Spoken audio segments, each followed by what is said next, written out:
Hello and welcome to another episode of Two Guys and a Chainsaw. I'm Craig. And I'm Todd. And we are thrilled to have back with us our friend and former co-host, Jordan. Say hi, Jordan. Hey, guys. Hey, Jordan. Hey. So excited you could join us today. Absolutely. Me too. The movie we're doing this week is a movie that I'm sure we would have gotten around to eventually, but really it was Jordan who, since this movie has come out, has been, when are we doing it? When are we doing it? When are we doing it?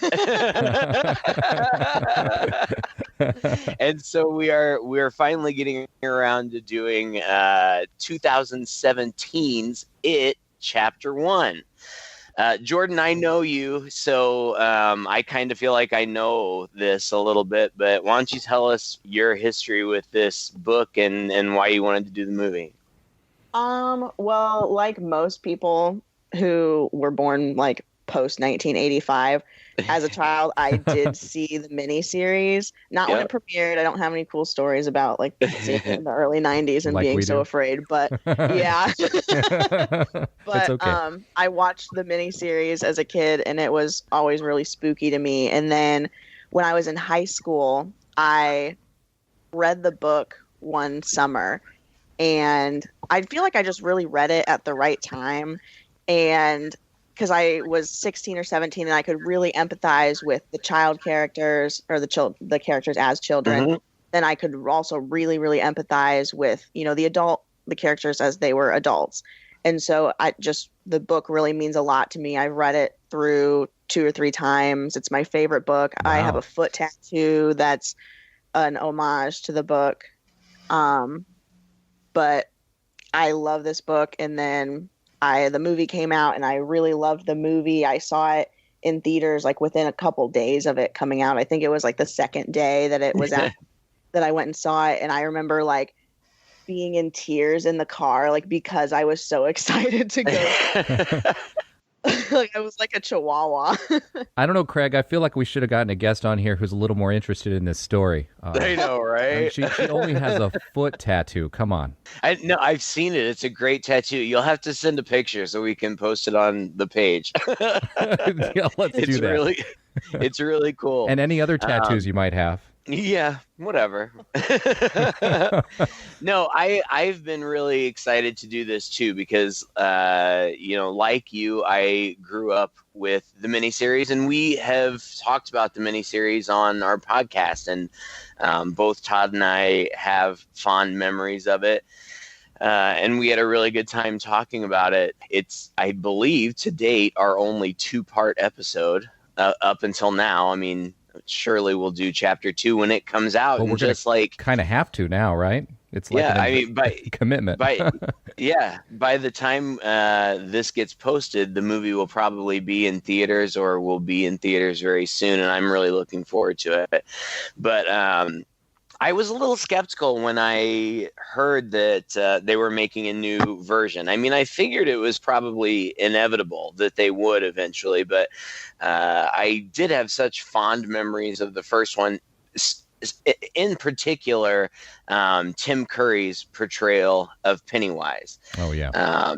So I was a little bit skeptical, but like you, Jordan, I was excited to go see it. And I thought it was great. I think it's a great adaptation of the book. It's even more faithful to the book than the miniseries was. And I just thought that it was, the miniseries and the movie can exist on their own. They're different. There are some things that I like better about this version that we're talking about today. There are some things that I appreciate more about the miniseries, but I thought this was a great movie. And I, like you too, I saw it when it came out in theaters, but Todd, you just saw it, right? Like you just watched it for this, right? Yeah, this is my first time. I was in China. Well, I'm still in China, but when this came out, I was indeed in China, and these kind of movies, they don't come out over here. The Chinese government bans all films that have any supernatural elements to them. Or if a movie comes out over here from the West that has some supernatural elements and they can be like modified or taken out, or if it turns out that the character, it was all a dream and it's all just the product of someone's delusional mind, then it'll pass the censors. So something like this, absolutely, pretty much no horror movies like this ever come out over here in China. So I had to stream it through the internet through my VPN. Yeah. Well, I'm kind of dying to know what you thought. I mean, what, in a nutshell, what were your feelings about it? Well, like the two of you, major Stephen King fan. I think all of our listeners know this about us. And also, if we're dialing back the clock a little bit, I remember back to when we did the miniseries of this movie, and we decided to do our two-parter, and we were so excited to do it. We were so excited because as kids, we had such fond memories of that miniseries, right? And it scared us to death when it came out, and it was all anybody was talking about. It was like the scariest thing anybody had ever seen. And then when we went back to do it, we watched that first half and we're like, yeah, you know, this is pretty good. This is pretty cool. We remember the second half being where it really gets intense. And then I remember, spoiler alert for anyone who hasn't gone back to listen to those episodes again, being a little let down. Like, this hasn't really aged so well. Isn't that kind of what we thought? Especially the second half, yeah. Especially the second half. It was just like... Second half is trash. And it didn't feel so at the time, but now looking back on it, it feels like kind of a slightly lame made-for-TV movie. It's got some real sappy moments in it. And of course, even at the time, I think we were all a little disappointed by the ending. But it's just a tricky book to pull off because the book is so epic, right? I mean... It can take you a whole summer to read this book if you're really taking your time. It's really long, it's really epic, and it really dives into all the characters' backstories and the backstory of the town and the backstory of it. And then it's like two separate stories, right? It's the first half is the kids, and then the second half is adults. Whereas the book weaves those together a bit.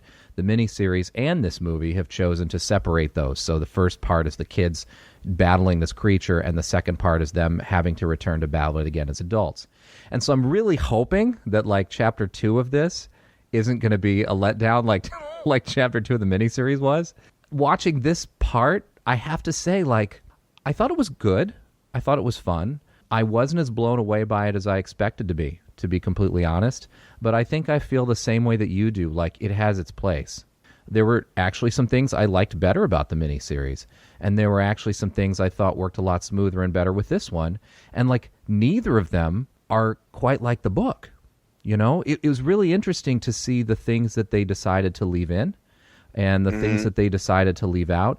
And the things for this movie that they downright changed. I mean, they changed a lot from the book for this movie.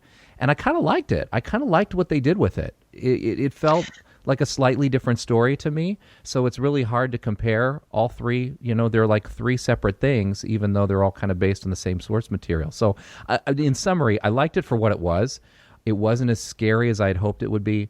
But part of that might be just because I'm so familiar with it, you know, already. Right. That I was just kind of sitting waiting for the next thing to happen, wondering, oh, how are they going to handle this thing? And how are they going to handle the house on the street and all this stuff, you know? So that was maybe someone who's coming into this fresh would feel a little bit differently about it than I did. And I don't know, maybe you guys too. I would agree with you completely. That's exactly how I feel. The movie, I can appreciate it for a movie, but like then I go back and then like as a fan of the book, then, you know, obviously I start comparing it to the book.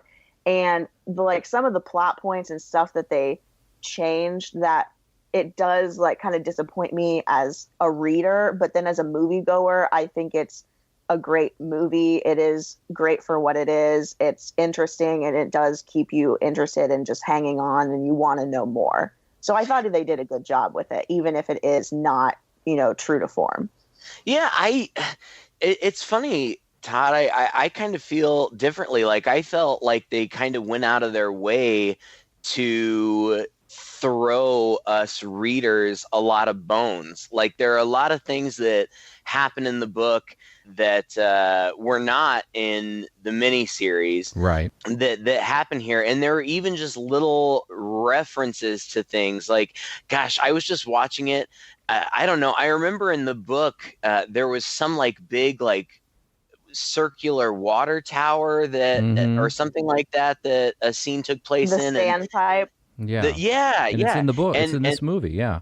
Yeah, you see it. And like there was a thing with the Paul Bunyan statue in the book that the miniseries didn't deal with, and like we see the Paul Bunyan statue here, and I've seen the trailer for the second one, so I know that like there's payoff with that.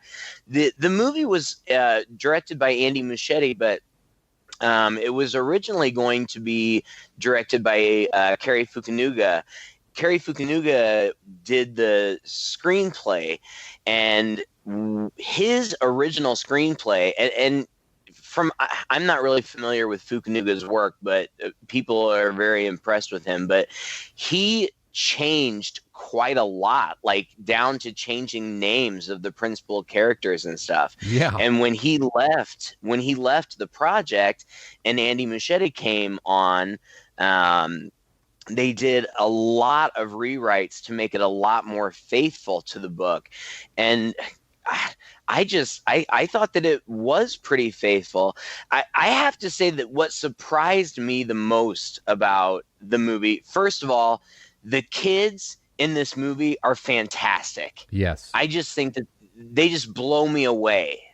They're so good.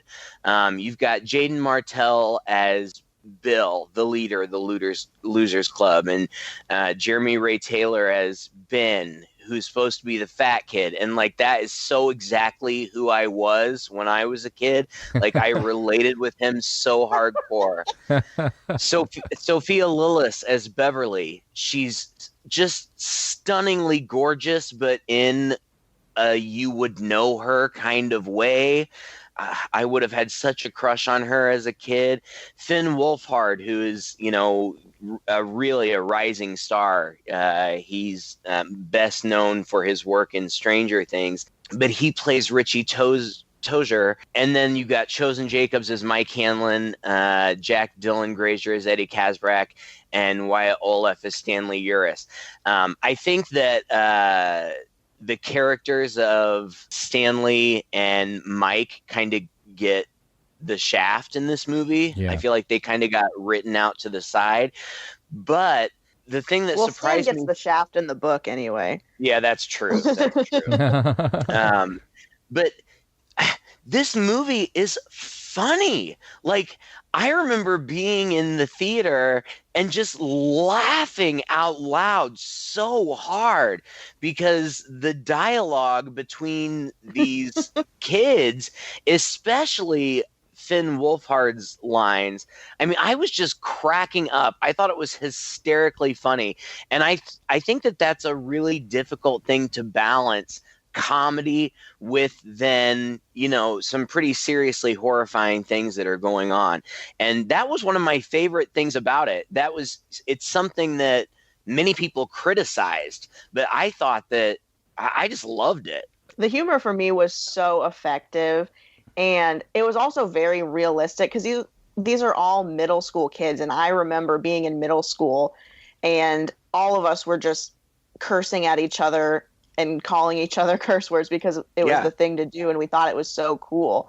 And so I just going into the movie and then seeing all this dialogue, it was made just even funnier to me because I was so relatable. Yeah. It felt much more real in that way. I mean, the miniseries obviously was limited. It was broadcast television. There was only so much that they could do, but and there was a lot of worry when they were first making this movie that they were going to go PG-13 because PG-13 horror movies tend to bring in more money because they can reach a wider audience. But they decided from the beginning that they wanted to go for a hard R, and they did, and it is, Todd will get his bleeper out or whatever, but to hear these kids throwing around fuck and it's real life, that's how kids talk, and I just thought it was so funny. Yeah, and we've talked about this before too, even the movies of the 80s. One of the things that this movie does is it kind of transplants the kids' story from the 50s or 60s, which is what it was in the original book, I think, and in the miniseries too. Yeah, it was the 50s. 50s, yeah, to the 80s. And then they had to update some of the scary monsters as well, so it's not like mummies and wolfmen and things like that. Right. But the other thing is that it's a bit of a throwback to those kid movies of the 80s, like Stand By Me and Goonies. And those movies, again, just like you said, they use the F word. The kids are swearing and cursing, and they even got PG ratings at the time. Just to kind of show you how things have changed a bit. But that's one of those things, again, that makes it relatable. It's like, this is the way kids really do talk, and it's cool to see that. Yeah, and 80s nostalgia is huge right now, which is a dream for me. Right, right. Jordan, I was hanging out with Jordan's mom last night, and Jordan's mom's like, I'm so over the 80s nostalgia. And I'm like, nope, not me. Keep it coming. Oh my gosh. She should not even be saying that. My entire childhood has been 80s nostalgia. Maybe that's why she's over it. She made herself sick. Hall & Oates was relevant music in 2004. Hey, it's not? What? Yeah. No, I thought it was current music, and other kids would ask me like, "What's your favorite artist and what music do you like?" And I would be like, "Yeah, I really like Hall & Oates and Fleetwood Mac because that's all my mom would listen to." I thought it was music at the time. You could have done worse, I suppose. Well, I also saw, and of course, we got Stranger Things is really popular now, and I saw the Duffer Brothers were actually in line at one point to direct this movie. And it didn't happen, but they took what did they do a pass of the script? This movie started development in like 2007. It took like 12 years to get to the screen. Yeah, it was in development hell for a long time. And when I read the book originally, I was at my aunt's house in Florida, and I would read it in the pool, and I was like going through it, reading like 100 pages a day, and like I would always get freaked out about the pool drain at the bottom because I was outside by myself. But so of course I started Googling, if there was going to be a film and stuff. And this was when Carrie, you said that was Fukunuga? Yeah. Okay. This was when Carrie Fukunuga was still in line to direct it. And I am a huge fan of True Detective, and he directed the first season of True Detective. So I was so excited that he was going to be on for this film. Now that in hindsight we figure out that he made so many changes, I'm really glad that Andy Muschietti was able to come on, but it was in development for a long time, I know. Yeah, I am too. I'm glad that it ended up the way it did. I don't think that the Duffer Brothers even got the opportunity to, submit anything. They were interested, but it was before Stranger Things. Stranger Things is huge, but before that, nobody knew who these guys were. And if you are a fan of Stranger Things, that, they're clearly inspired by Stephen King, and there's lots of references and stuff. But, this is what we ended up with, and I thought it was great. I mean, here we are 20 minutes in, we haven't started talking about the plot, but I kind of feel like our fans hopefully know the plot, and we can get into talking about some of our favorite parts or whatever. But I think one of the big things that we need to talk about is Bill Skarsgård as Pennywise. There were a lot of people up for Pennywise at various points. Jim Carrey was up for it at one point. Tilda Swinton was up for it at one point. Will Poulter was actually cast. He's an interesting guy and an interesting looking guy. And when I heard that he was cast, I'm like, oh yeah, he's kind of creepy looking. He might be good. And then because of the development hell, he had to drop out. And then they got Bill Skarsgård, who, I know about the Skarsgård family. They're a very famous family, but I didn't really know anything about Bill Skarsgård. But I think, and he decided early on that he was not going to. Even Tim Curry, they offered it to Tim Curry to reprise the role. Really? Which, yeah, I don't even understand that, because Tim Curry has had a stroke and is in really bad health and has really limited mobility. Yeah. So yeah. I don't know if this was before his stroke or what, but from what I've read, they offered it to him and he turned it down. Anyway, maybe it would be like a Paul Walker and Fast and the Furious type thing where they just CGI his face onto someone else's body. Maybe. But Bill Skarsgård got cast, and he, I guess, got really into the role to the point where it was giving him nightmares, like it was affecting his mental health.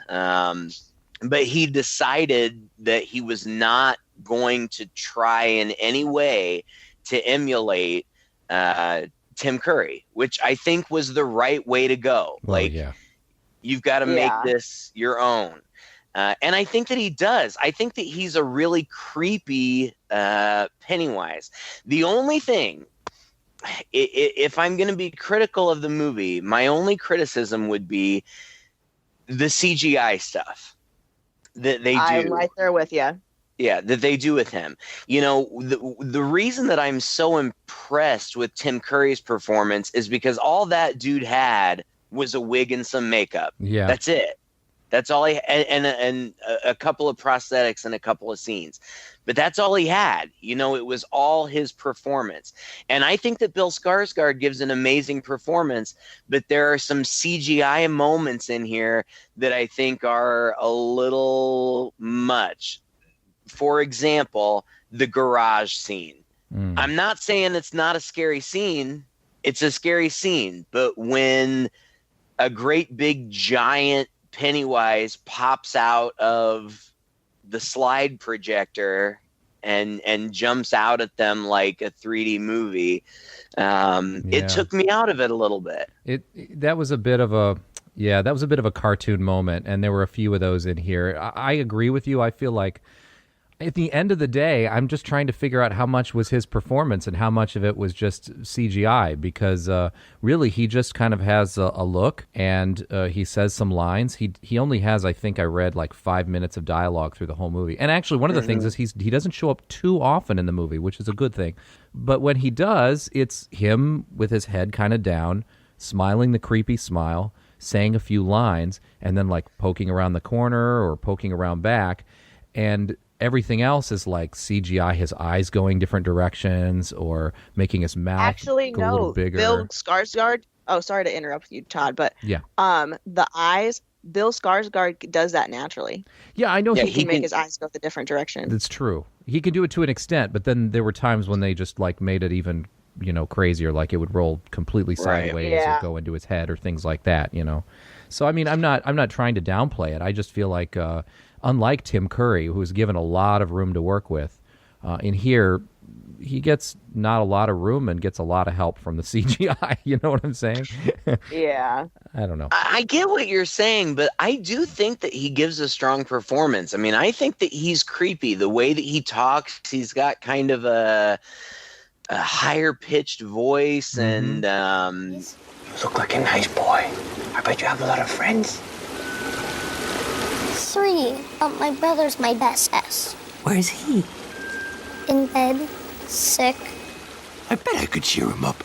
I'll give him a balloon. Do you want a balloon too, Georgie? I'm not supposed to take stuff from strangers. Oh, well, I'm Pennywise the Dancing Clown. Pennywise? Yes, meet Georgie. Georgie, meet Pennywise. Now we aren't strangers, are we? His movement, I think, is good. Like, I mean, this watching it from a critical perspective, I thought, this guy is really giving it his all. He's really trying to embody this character. And I thought he did a good job. The director kept Bill Skarsgård in costume and in makeup away from all of the kids until they filmed scenes with him. Skarsgård was actually really concerned that he was going to scare and traumatize these kids. But apparently, even though, they would film a scene and the kids would be screaming and crying, as soon as the director would call cut, the kids would be like, "Oh, I really like what you're doing with your character. This is awesome." Like, apparently these kids were, just pros. I couldn't stop saying it. I was watching it with my partner. The kid who plays Eddie Kaspbrak, Jack Dylan Grazer, is just like one of the cutest kids I've ever seen in my life. And he looks like your uncle, but like 3 feet tall. Like, he's so flippin' cute. I couldn't handle it. Oh my word. Yeah, gosh, I don't know where to go from there. I mean, the opening scene, I thought they did this a couple of times too. I felt like the opening scene was very reminiscent of the miniseries. I felt like they blew little kisses to the miniseries throughout. There's also another scene where Richie ends up in this room full of these clown dummies, and one of the clown dummies is actually a dummy of Tim Curry's Pennywise. So, you know, they were paying homage in some ways to that. I thought that was cool. And another thing that I thought that was good that they included from the book that I didn't see so much in the miniseries was that, like, in this opening scene, there's a woman outside when Georgie gets attacked by Pennywise. And I don't think that she sees it directly, but then there's also another scene, the scene where Ben is getting, you know, like horribly aggressively bullied by Henry Bowers, and some adults drive by and they just ignore it. And that was a huge part of the book, how like somehow the town just ignored these things that were going on, or failed to see them, or refused to see them. Like they were trained to like look the other way all the time. It was just a part of the town. Like the adults just pretended things weren't happening without maybe even knowing they were. Mm-hmm. Well, I didn't really necessarily take it as that. I took it more as like Pennywise's influence over the town then makes them look the other way. Yeah. Oh, yeah. I think you're right. Yeah. That first scene you're talking about, though, Craig, with the lady that's on the porch, I actually wrote this down in my notes, because the scene on the kissing bridge where they literally turn the other way and the balloon pops up, like that's a pretty direct, you know, homage to Pennywise and like his influence and stuff. But that lady on the porch, I wrote down, is this a Category 5 hurricane? Why can she not hear this kid screaming? That's a good point. And you know, I do think that they tried in that opening scene to say, look, here, we're going to stay true to the book, and it's going to be similar to the miniseries, but we're going to really be brutal here. I mean, once again, you know, Georgie is this cute, sweet little kid, but in the miniseries, you know, you see Tim Curry open his mouth wide and you hear Georgie scream, and then it cuts to the next scene. No, here you see, you know, his severed arm, and he's crawling away and he's crying, and blood is like flooding the street, and then he gets grabbed and dragged back into the sewer. It was brutal, and I felt like that kind of set the tone for what was going to happen later. That scene I thought was very strong, and that was one of the trailers that originally came out. And, you know, watching the trailer and then even seeing it in theaters, and plus, you know, I've seen the miniseries, I've read the book, I know what's going to happen. Like, I still got full body chills. I thought it was very effective. It really worked for me. Yeah, me too. Another aspect of the book that I was really happy that they had in here, I can't remember how much they dealt with it in the miniseries. I know it was probably downplayed a little bit because of the, you know, ratings and whatnot, but just the threat of Henry Bowers is huge in the book. Like they're at least as in danger of being killed by this kid as they are by Pennywise, because he's just relentless and brutal. And it was interesting how they humanized him a little bit in this movie. By showing his home life and his father, and even showing him afraid and scared. And I don't remember that stuff in the book. It was probably there. Oh, I do. You do? Yeah. Okay. There was actually quite a bit of focus on Henry Bowers, and in the book, Butch Bowers is not a cop. He's just some like hick farmer who hates Mike's family because they're black, and he's very racist, and therefore Henry's very racist, and he's very abusive to Henry. And a lot of that is King puts a lot of focus on that, and like pretty much already creates him as a villain. Henry Bowers is like my favorite low-key Stephen King villain. you know, just because like he is so relatable, because, you know, you can relate to that kid who's, you know, being abused, and like you see that and like you almost feel bad for him, and he is kind of human, but at the same time you just kind of love to hate him. He in the book is there's a lot more focus put on him. Yeah. Yeah, and there, Henry Bowers and his gang, his gang doesn't get much attention here. No. I mean, he gets humanized more, and I appreciate that. But there was a lot of messed up shit that went down in the book with Henry Bowers' gang that they didn't even touch. Like Jordan, like, correct me if I'm wrong, but doesn't at one point in the book Patrick Hofstetter like jerk Henry off? Jerk him off. Yeah, he did. But then in the movie, Patrick Hochstetter's dead in like 15 minutes. Yeah.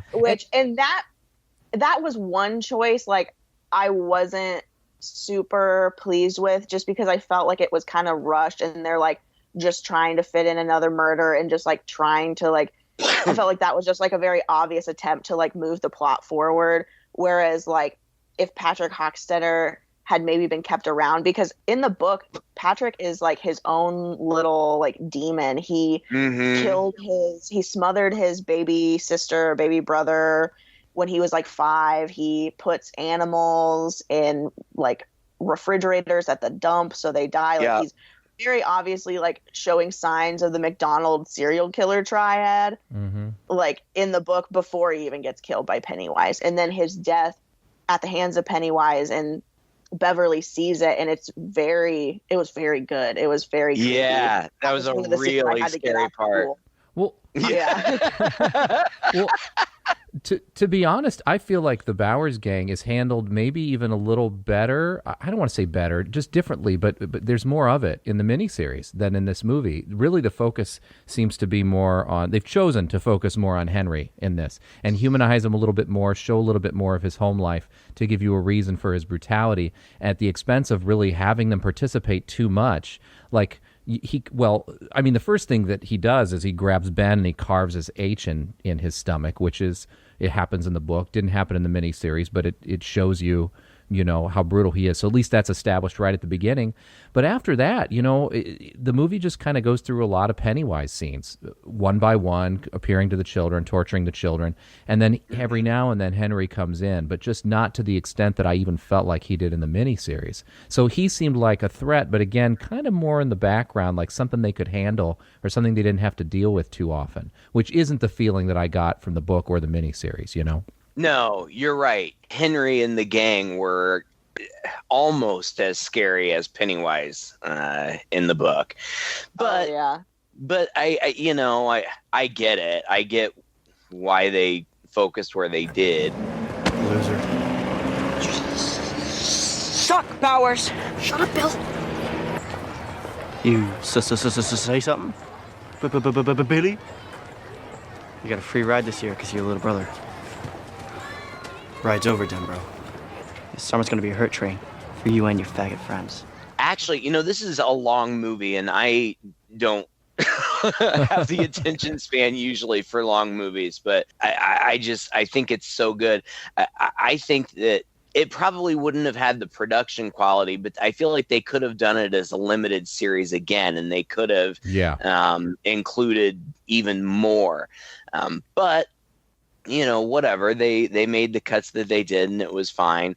Their first cut was like over 3 hours long. It took them a while to trim it down. And they promised a director's cut, but it hasn't come out that I'm aware of. I'd love to see it. Yeah. But yeah, like you said, as is the case in the book and the miniseries, you get this long series of Pennywise exposing himself to these kids. Yeah. Laugh it up, clown. In the supernatural sense. Yeah, right. There's no guy jerking another guy off in this movie, and there's no, group orgy scene with the kids in the sewers. Thank God. No, they just make it a group hug, which is much nicer. Stephen King has been on record as saying that he was coked up out of his mind the whole time that he was writing this book, and he said that he regrets writing in that scene. I mean, what it is after they fight Pennywise at the end of the first half. They're down in the sewers and they can't find their way out, and they come to the determination that they can only get out like if they're adults. So like they have to have like a coming of age moment, and the way that they do that is they gangbang Beverly. I didn't take it as that. I am like low-key, I am a kind of an apologist for that scene, because I think it does serve a purpose, because after they fought Pennywise, it was my reading that they were not as close as a group, and they're kind of like losing their bond with each other, which they then do, you know, after they come to the surface and they become adults and they forget and everything.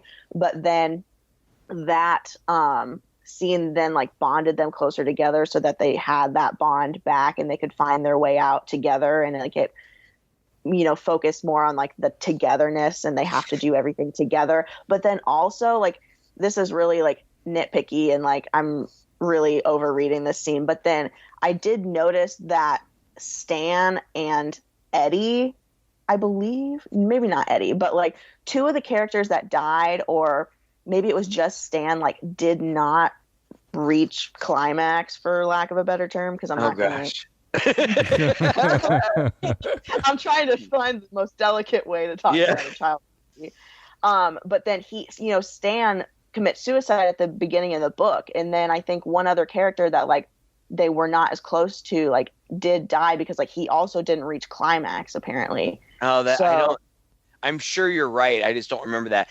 And to be fair, you know, it sounds gross in theory, and it still made me uncomfortable just because they were so young, but it wasn't nasty. It wasn't about the sex, really. I mean, it was being close to one another. And I love your readings are so great, you know, like they sound so literary and wonderful. My reading of it was just like, man, that was a really rough time. We need to relax.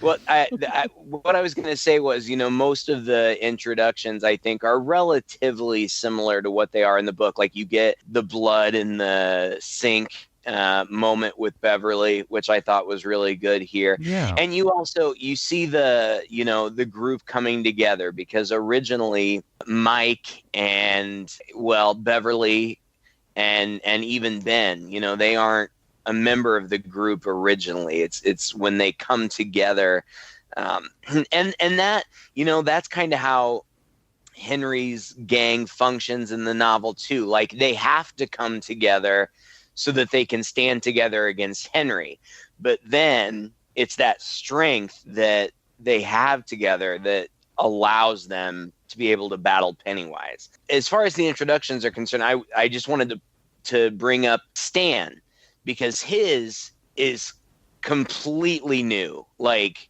not in the book at all, unless I'm not remembering right. He sees this creepy flute playing woman in a painting, and then she comes out of the painting and scares him, and then she comes back later when they're down in the sewers and Pennywise is confronting each of them with what they're afraid of, and that's one of the images. Stan gets separated, and when they find him, his whole face is in this lady's mouth, and it's like a really super creepy moment. Yeah. I don't mind little changes like that. I think it's a good thing, you know. It's its own thing. Let it be its own thing to some extent. Well, it modernized it a bit too, because I mean, some of the monsters in the book for the kids were like the Wolfman and Dracula and stuff. It wasn't stuff that I think right now, well, it wouldn't have worked in the 80s. You know, it was very clear in the 50s that this would be things that were frightening to kids, but it would look really cheesy if they tried to pull that off now. I thought it just kind of was a more modern update on it that just, it was fine. I mean, the whole idea is just that these kids have these particular fears that are haunting them, and Pennywise exploits them to each one. And each of the, I mean, if I were to criticize a little bit of this movie, it did feel like these scenes of Pennywise revealing himself or through these other kind of monsters to these kids seemed just kind of stacked together. and they all kind of went about the same. They're in a creepy room, or they're in a creepy place, or whatever, and it's like kind of alone, and then they see the thing that's creepy, but it's not, it's kind of still, and then later on it appears to them and chases them away, and or Pennywise is there as well, or Pennywise morphs into it. I guess you can't. What can you do? You got to fit all this in. There's so much to fit into this movie. You got to really pick and choose, and you got to blow through it pretty quickly. Right. And this is stuff they had to blow through. So I can't criticize too much. It just felt like a little repetitive after a while for me. Like, here, okay, now we see this kid alone. We know what's going to happen now. Yeah. And I guess Ben's introduction to him was different too. There's a library scene. I have to say I was a little bit disappointed that they gave the thing that was most characteristic of Mike in the book to Ben. Mike was the historian, not Ben. That's right. I just felt like Mike really kind of got pushed into the background. And I've heard, obviously I haven't seen the movie yet, so I can't say whether this is true or not, but I've heard, we know from the book and the miniseries that Mike is the only one that stays in Derry. And he's the only one who remembers really any of what happened to them when they were kids, and he's the one that calls them back. I've read that in the second movie they make Mike a junkie, like a heroin addict or something. Really? Like, I think I heard that too. Why? Because he's black? I know, right?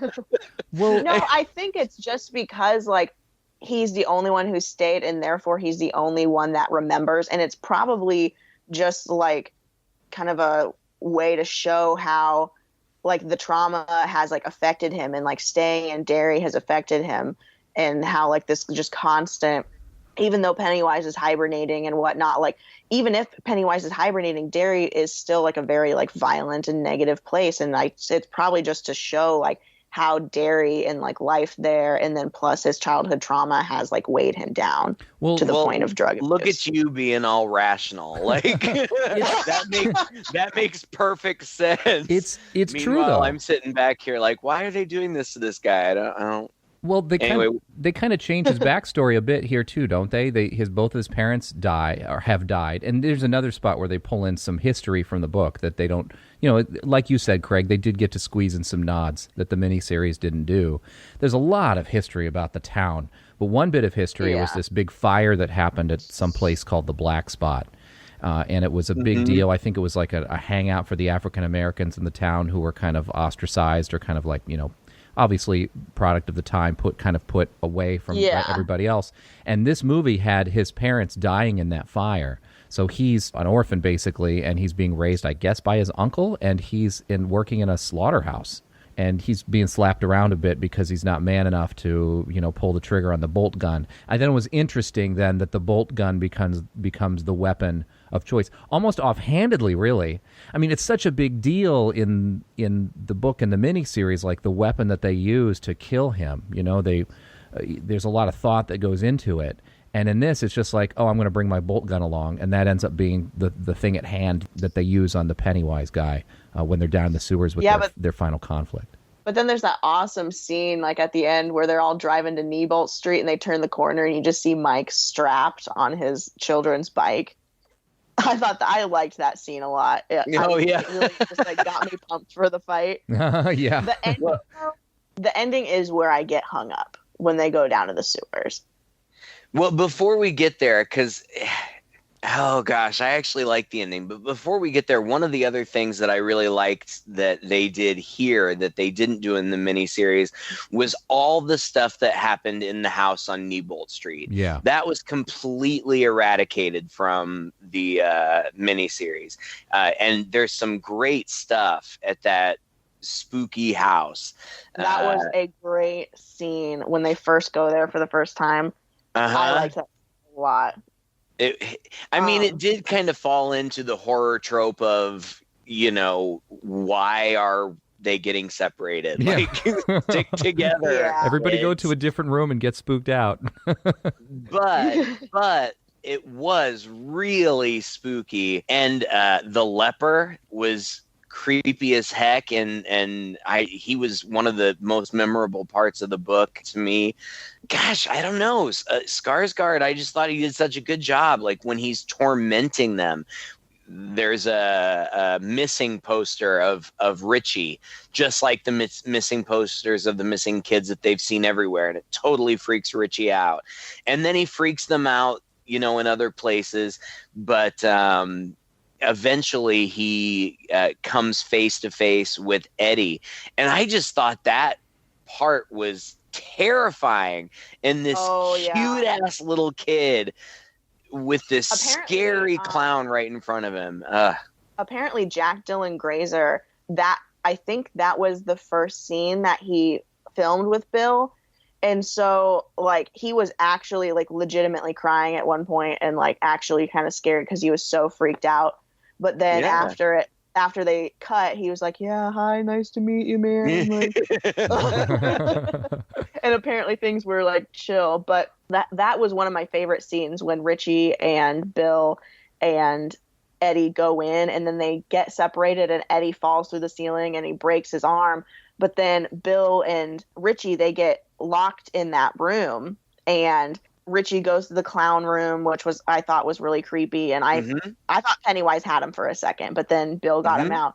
But then whenever those 3 doors pop up and written in blood is not scary at all. Scary. Very scary. So they go to the not scary at all. And then they turn on the light, and it's Betty Ripsom, who was a new addition to the movie. And that's something that's unique to just this film, is Betty Ripsom's character. But then they turn on the light, and she has been this missing person. They found her shoe. Like nobody knows where she is. And they turn on that light, and you hear her say, "Where's my other shoe?" And then you see just her torso. And like she's hanging from the ceiling. And then Richie goes, "Where the fuck's her legs?" And that's one of the lines in the movie that got me in the theater. God, he got me so many times. There was when they were watching the slideshow or whatever, and Richie up to this point hadn't seen anything, and so he kind of thought everybody else was crazy. And then Pennywise appears on the screen, and Richie goes, What the fuck is that? What the fuck is that? I feel you, bro. That would have been me.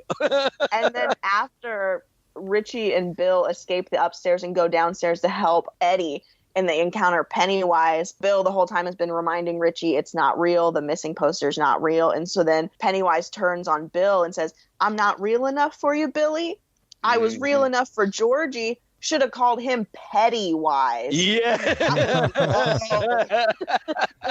Yeah, like, burn. Damn.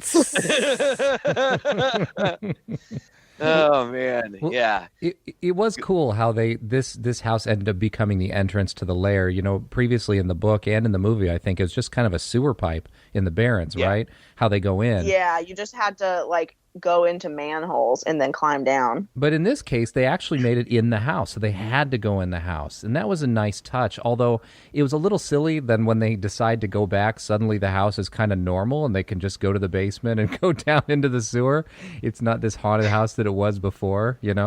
What are you talking about? When they go back and they decide that they're going to go down into the sewer to battle him, they just walk into the house and go to the basement. Yeah, but they still just an old creepy house. Yeah, but nothing comes out at them. Nobody's tormenting them anywhere. It's not at all like their first entrance. Well, that's because Pennywise is luring them down there. He wants them to come down. Sure. He's gotten Beverly, and that was one of the. I thought there was a great scene after they face Pennywise that first time, and they do fight him a little bit, and they do hurt him a little bit. And Bill and Bev are both, kind of enthusiastic, like, see, we can hurt him, we can do it. And the others are like, no, you're freaking crazy. This is dumb. And there's some division. And it's when they're divided, they become vulnerable. Before we get to the end, the only other thing that I wanted to say that really made an impact on me was Bev's dad. Bev's dad was so freaking creepy in this movie, and I love, that's it. It's in the book. It's there, at least suggested in the miniseries, but here they really focused on the darkness of it. How, like, it seems like he's just being a way overly protective father, but then it gets nasty where you can tell that he is planning to rape her. Yeah. And in that moment, I loved that she kicks him in the nuts, and then she runs away, and then she hides in the bathroom and gets in the shower. And I thought, the first time I saw it, that when the dad busts his way in there and pulls open the shower curtain, I thought that we were just going to see that the window in the shower was open and that she had gone away. No, she clocks him with the lid of the toilet tank and breaks that porcelain lid over his head. And I thought that was great, but I was also thinking he would be dead. Yes. Yeah. Another scene where people should be dead. The apocalyptic rock war.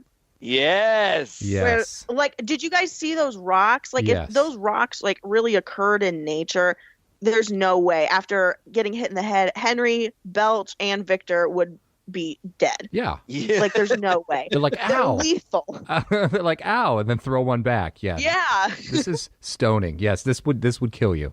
One or two of these hits would kill you. Yes. It was a good scene, though. It was a good scene. But back to Beverly's dad, I think in this particular movie, I feel like it is suggested that he is sexually abusing her. And I think that's confirmed, like, whenever he pushes her into the ironing board and he's down on the floor with her and he seems like he's going to rape her. And he says, "Do they know that you're my girl?" Mm-hmm. And so I think that might be something that gets explored in part 2 a little bit. Oh, I'm sure. Yeah. Yeah. It's going to be like 3 hours. Yeah. Yeah. And they've already released the scene when Beverly goes back to her dad's house and she meets the old lady who lives there now. Yeah. It looks good. It looks good. But anyway, so then right after Bev escapes her dad, Pennywise gets her and he takes her down into the sewers. And this leads up to the climax where they're in Pennywise's lair, which is, this huge, I think they said they built like a 16-story set or something, where there's like this column of garbage or something, and then all of the missing kids floating around it. And eventually Pennywise shows up and puts on a little show for her, which I thought was a cool addition because, he's Pennywise the Dancing Clown. So give him a moment to dance. Show his skills. Right. He didn't bust it on Broadway not to be appreciated. and she says to him, or she says, "I'm not afraid of you." He says, "You will be." And he opens his mouth like a snake, like way wider than he ever has before. And you see the deadlights. And the deadlights are a huge part of the book. And her eyes go white. And then eventually when the boys get down there and find her, she's floating like the other missing catatonic. Kids. Yeah.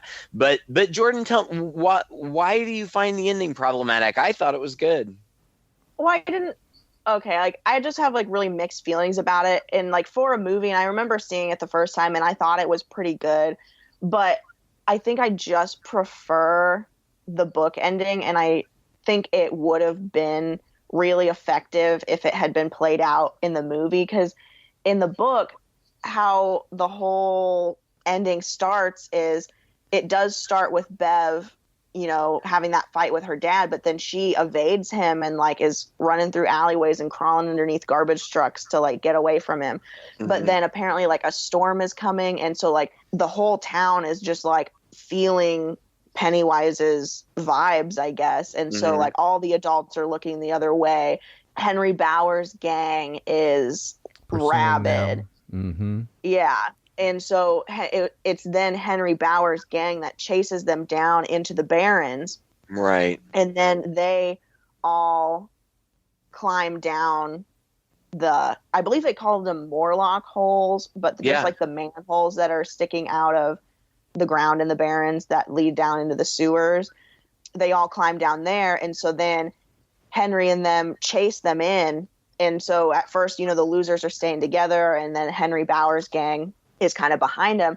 But then one by one, Belch Huggins gets killed by Pennywise, and then so does Victor Criss.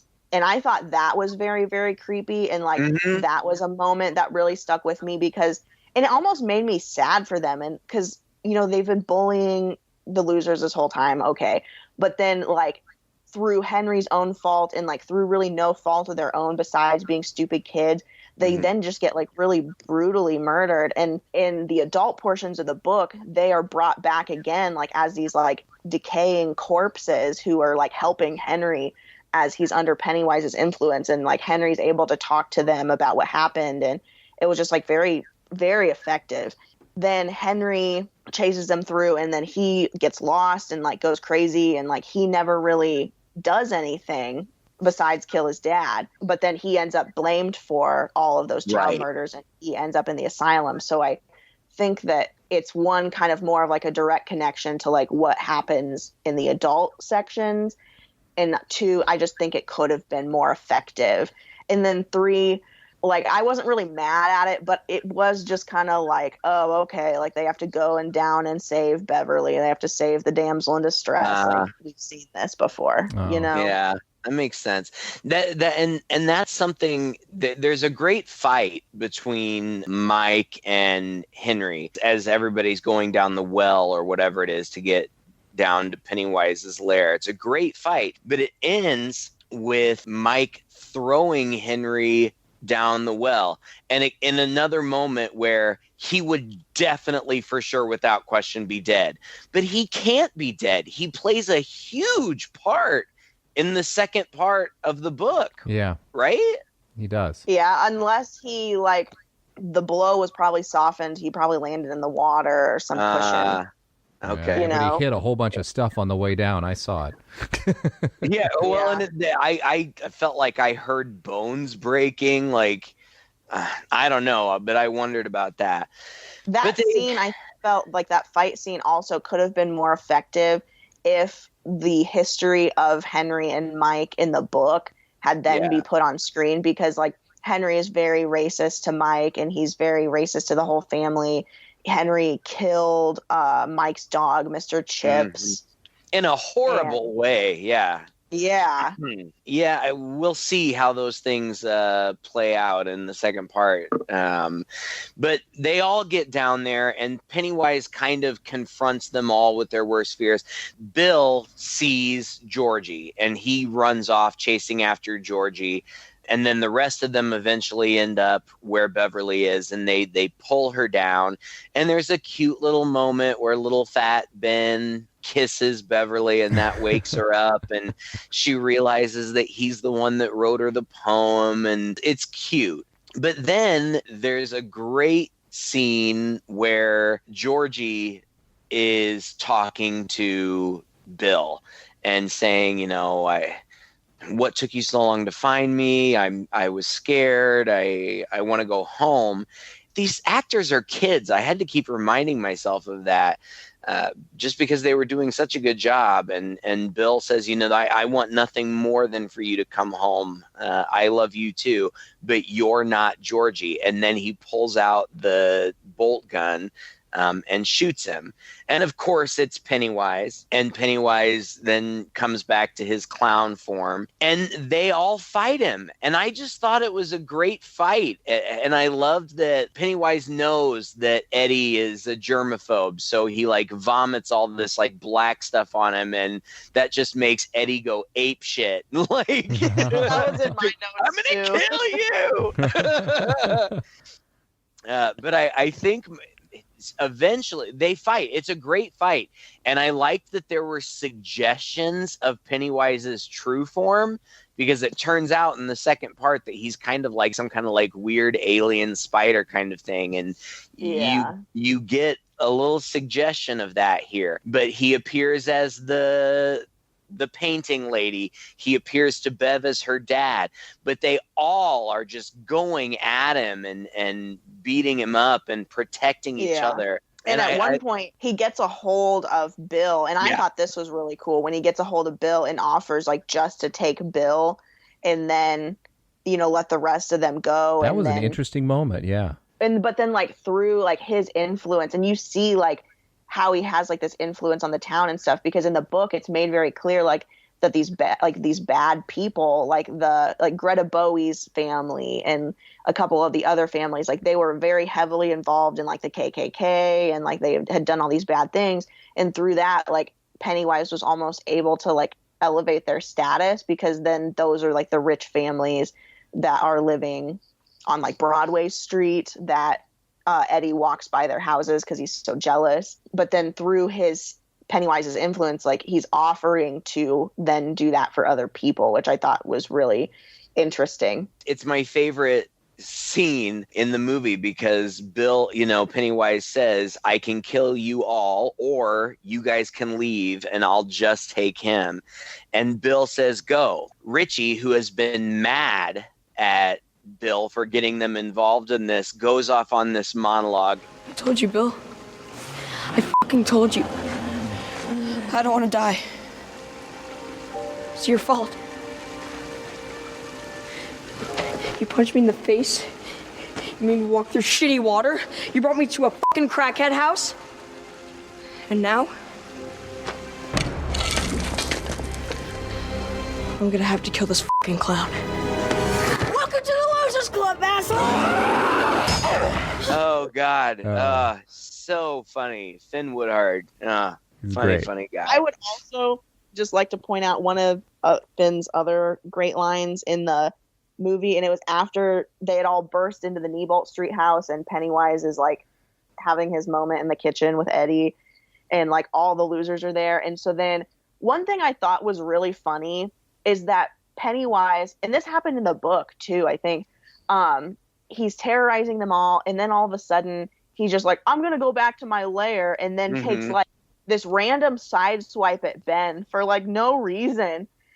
And he like has his stomach cut open and everything. But then whenever Eddie is going with his mom to the hospital, Ben is just standing there, looks like he's been mauled by a bear. Right. Nobody bats an eye. And then they have that fight in the street, and Ben's just like, look at this motherfucker. He's leaking hamburger helper. Yeah, it was great. He had so many good lines. I also love, so after, again, they all get back in there and fight him for a while. Pennywise goes back to the well, and Bill is about to, strike one final blow, but it looks like Pennywise is dying. Like his face is kind of like parts of it are floating off or whatever. And then he falls into the well, and they all walk up to the well, and Richie goes, I know what I'm doing for my summer experience essay. Oh, I thought it was so funny. And then, just like in the miniseries, and it happens in the book too, they all come out and talk about their experience. And Bev says, I only remember parts of it. I thought that it was interesting that she said when she was in that state, she said she saw them all down there as adults. And she says, all I remember is how we felt.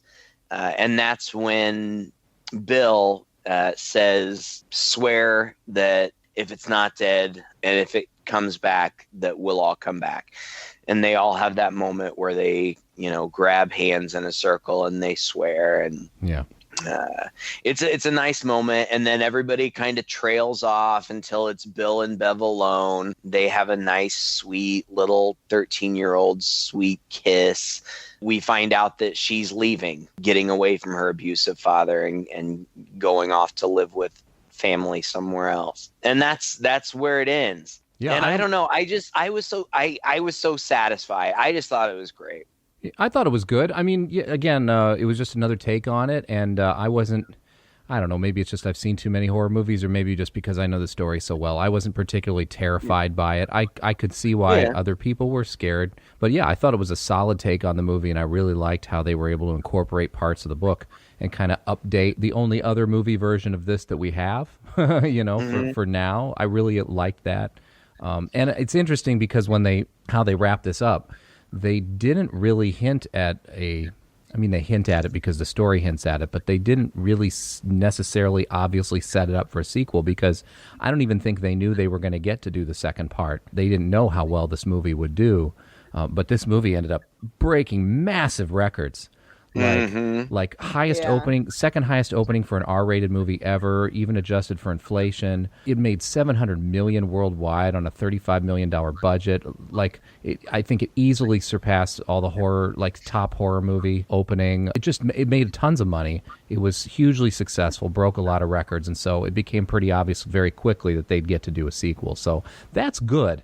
Right? It couldn't have. It might have gone the other way, and so it's really nice to be able to see the same team take this, and I'm really excited to see what they're doing with it for the chapter 2, because that's where the meat of the story is. I feel like the really complex meat of the story is their story as adults.